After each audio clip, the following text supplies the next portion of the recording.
Welcome to CBSE English Tutorial, a visual guide.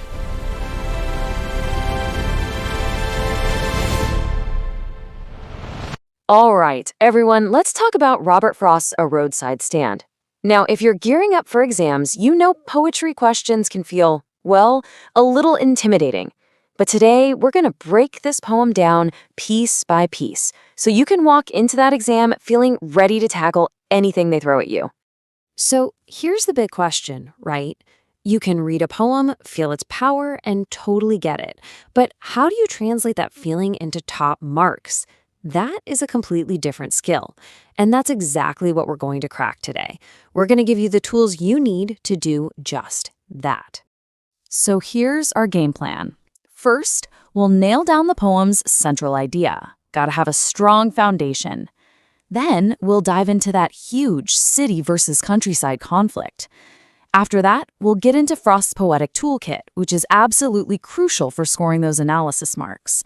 We'll decode some key lines, and then wrap it all up by practicing with some actual exam questions. Let's do this.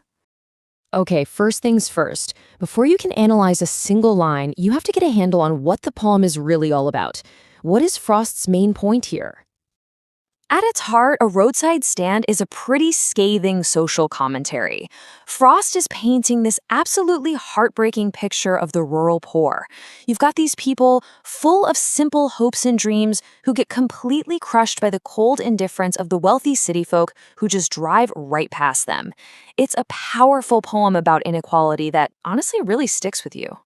So when you're writing your exam answers, these themes right here are your best friends. Think of them as the key ingredients for a great analysis. If you can weave in these ideas, the wealth gap, the exploitation, the general coldness of modern society, your examiner will see that you really get the poem's message. Now, let's get into how Frost actually builds these themes. The whole poem is structured around this massive contrast, this collision between two completely different worlds, the city and the countryside. Yeah, this slide really says it all, doesn't it?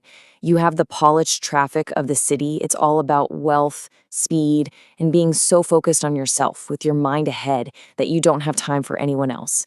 And then you have the roadside stand. It's the complete opposite. It represents poverty, desperation, and these deep, unfulfilled dreams. It's the central conflict in a nutshell. Okay, now for the part that's going to win you big marks. Let's look at how Frost makes this poem so moving. It all comes down to his use of poetic devices. If you can not just identify these, but really explain their effect, you're going to seriously impress your examiner. Let's kick things off with personification. Frost writes that the stand pathetically pled. I mean, think about that. He gives a simple wooden structure the human emotion of desperate begging. It's such a powerful way to show us how helpless the villagers feel without them having to say a word. The stand basically becomes a symbol for the people themselves. Now, Frost's use of oxymorons is just brilliant. And this is where his critique gets razor sharp. He puts two words that shouldn't go together side by side, like greedy good doers. It instantly exposes the complete hypocrisy of the powerful people who pretend to help but are really just predators. It's an absolutely scathing takedown. And here's another super clever one, the transferred epithet. Frost talks about the selfish cars. Now, a car itself can't be selfish, right? The people inside the car are selfish. He transfers that human quality to the object. And the effect is kind of chilling. It makes the indifference of the city people feel like this huge, unstoppable, unfeeling machine. Okay, let's be real. Certain lines from this poem are exam favorites. So let's break down a couple of the most important ones so you know exactly what to say if they pop up. This line right here. The thought of so much childish longing in vain. It's really the emotional heart of the poem, isn't it? It's just so sad. But what exactly does Frost mean by childish longing? Well, think about the pure, simple way a child hopes for something. That's the kind of hope the rural poor have. It's this innocent, almost naive dream of getting a better life, the kind they've probably only seen in movies. All they want is a little bit of that city money. But it's in vain. It's useless, because their hope is just this fragile little thing in a world that doesn't seem to care at all. Now, let's switch gears to a line that is way, way darker. On the surface, the word soothe sounds kind of comforting, doesn't it?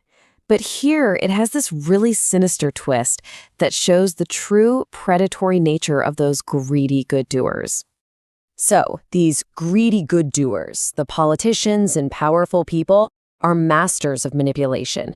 They dangle these promises of a better life, talking about new homes, near theaters and stores, but it's all a lie. Their goal isn't to help, it's to control.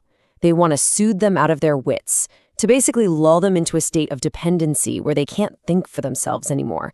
It's a truly chilling idea. All right, we've covered the core ideas, the big conflict, and the poetic devices. Now for the most important part. Let's put it all together and practice with some real-deal exam questions. Here's a classic question you might see. Before I show you the answer, just take a second. Imagine you're standing there by the side of the road all day. What would the sound of squealing brakes mean to you? I bet you came up with some of these ideas. For the stand owners, the squeal of brakes is so much more than a sound. It's the sound of hope. It's the sound that maybe, just maybe, their dream might come true today.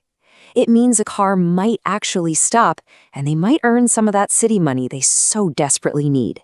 It's a potential lifeline. Okay, quick multiple choice round to check your understanding. Who exactly are the greedy good doers? Is it A, B, C, or D? Take a second and lock in your answer. And the answer is A, the government and other powerful people like politicians. They're the ones who hold all the power, make all the empty promises, and ultimately exploit the poor for their own benefit.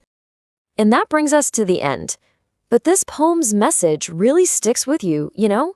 It's the stark reminder that just not caring can be as cruel as active hate. So I'll leave you with this final thought.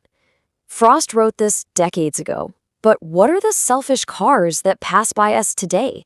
What injustices do we drive past without a second thought? Definitely something to think about.